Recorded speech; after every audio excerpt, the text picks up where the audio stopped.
হাজবেন্ডের ছবি পর্যন্ত নিয়ে ফাত্রামি শুরু করছে যে এত সুন্দর সম্পর্ক ছিল। কত সুন্দর সম্পর্ক ছিল যে এই ছবিটা ভাইরাল করতেছো, অ্যানিভার্সারি কেক কাটতেছি, আমার শাড়ির সাথে ম্যাচিং করে পাঞ্জাবি কিনে তার জন্য রেখে দিছি আমার বাবার দেওয়ার টাকা, সে সেই পাঞ্জাবিটা পরে ওখানে বসবে কেক কাটতে, সেই 5 মিনিট সময় তার হয় নাই।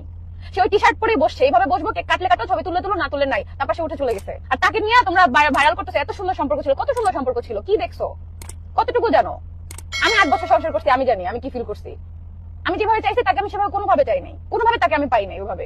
আমি যে তোমাদের ভাইয়া যেভাবে আমাকে ভালোবাসে, সাপোর্ট করে, আমার সবকিছুতে আমি এরকম একটা মানুষ চাইছি। যারা বলছো যে আহাদও কিছু করে না আর তোমার এক্স হাজবেন্ডও কিছু করে না, তাহলে তখন ভিডিও করতা, তখন আমি ভিডিও করতে চাই নাই। আমাকে কি বলছে জানো, তোমার ভিডিও কে দেখবে, আমার লাইভ কি সে দেখবে না? অবশ্যই তার কারণে এটা যাবে যে আমি লাইভে তার কথা এগুলো বলছি। সে পারলে এসে বলুক যে এটা মিথ্যা।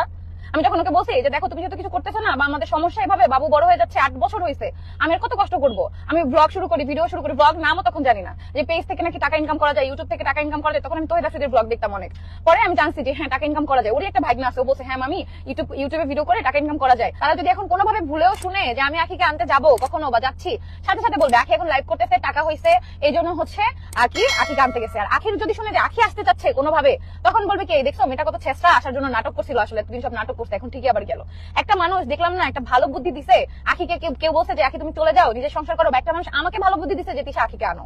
আমি এরকম কোনো মানুষ পাই নাই যে মিডলে কেউ থেকে এই সম্পর্কটা ঠিক করতে চাইছে, এরকম কাউকে দেখিনি। আমি কত ব্র্যান্ডের সাথে কাজ করি, আখি কত ব্র্যান্ডের সাথে কাজ করে, পারতো না কেউ যে হ্যাঁ তিশাকেও ডাকি, আখিকেও ডাকি, আহাতকেও ডাকি, ওদের ঝামেলাটা শুনি। একটা সম্পর্ক ভেঙে যাওয়া কখনোই সমাধান না। আমাদের সম্পর্কটা অনেক সুন্দর ছিল, কখনোই ডিভোর্স সমাধান না, যেখানে একটা বাচ্চা আছে। ওই যে দেখো কমেন্ট শুরু হয়ে গেছে, নাটক শুরু হয়ে গেছে। এই জন্যই না এই টপিকে আমি কোনো কথাই বলি না, বুঝতে পারছো? কারণ কোনো মানুষের না এই কমন সেন্সটা নাই। আমি দোয়া করি যে আখিকে এই বুদ্ধি দিছে যে আখি তুমি যাইও না, যে আমাকে বলছে আখির আইনও না, প্রত্যেকের ডিভোর্স হোক, প্রত্যেকের, বাচ্চা একটা থাক 10টা থাক যা কয়টা থাক, ডিভোর্স হোক। তারপর বুঝুক একটা মেয়ের ডিভোর্স হইলে সেই মেয়েটার গায়ে যখন কলঙ্ক লাগে, সে ডিভোর্সই তারপর কেমন লাগে। তাকে এখন বলতেছে আমার ভিডিও কে দেখে, দেখো আমার ভিডিও কে দেখে, তুমি দেখো। আখি আমার কাজের মেয়ে হওয়ার যোগ্য না? জেসমিনা আলম, আমি এটা কোথাও বলিনি। আমি বলছি আমার আম্মুর ওই বাসায় যাওয়ার কথা, আখির আব্বু বলছে যে তারা আমার আম্মুকে অপমান করবে। তখন আমি বলছি ওই বাসার আশেপাশে যারা আছে তারা আমার কাজের মানুষ হওয়ার যোগ্য না যে আমার আম্মুকে